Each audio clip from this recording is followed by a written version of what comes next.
Start. Solapur शहरामध्ये सकल हिंदू समाज सोलापूरच्या वतीने धार्मिक स्थळावर जे अनधिकृत भोंगे किंवा इतर लाऊडस्पीकरबद्दल या विषयावर याच्या विरुद्ध एक मोर्चा काढून नंतर सभा घेण्याच्या तयारी होतं आणि त्यानुसार त्यांच्या आज अर्जी प्राप्त झालं होतं. हे जे आयोजित मोर्चा आणि सभा जे आहे ते 24 तारीखला करायची असं त्यांचं आयोजन होतं.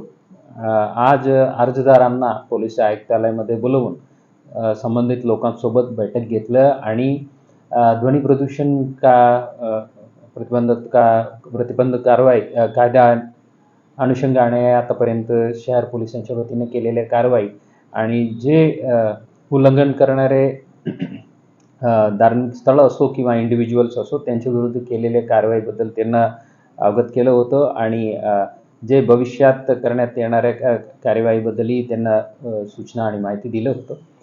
सोबतच आता दुर्गोत्सव चालू आहे. शेजारी आमच्या आई तुळजाभवानीच्या मंदिरात जाणाऱ्या येणाऱ्या भाविकांच्याही जास्ती गर्दी आहे. आता सोलापूर शहरामध्ये आपलं रूपाभवानी मंदिर असो किंवा इतर मंदिरामध्ये जे भाविकांच्या गर्दी एवढा आहे आणि दुर्गोत्सवच्या काळात आमच्या महाराष्ट्र पोलीस अधिनियमच्या कलम 36च्याही आता लागू करण्यात आलेल्या आहेत. हे सर्व गोष्टी त्यांना समजून सांगितलेल्या आहेत.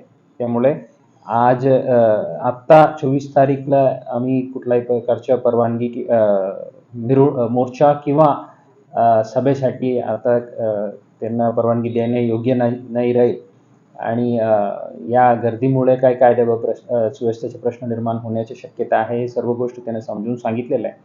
आयोजकांनी हे सर्व गोष्ट ऐकून समजून घेऊन त्यांनी 24 तारीखला आयोजित केलेलं होतं जे प्रस्तावित मोर्चा आणि सभे जे आहे ते रद्द करणार आहे म्हणून त्यांनी घोषित केलेले आहेत.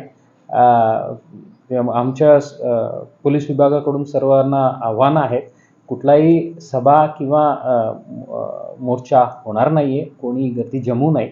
आयोजकांकडून पण याबद्दल सूचना येईल सर्वांना. धन्यवाद.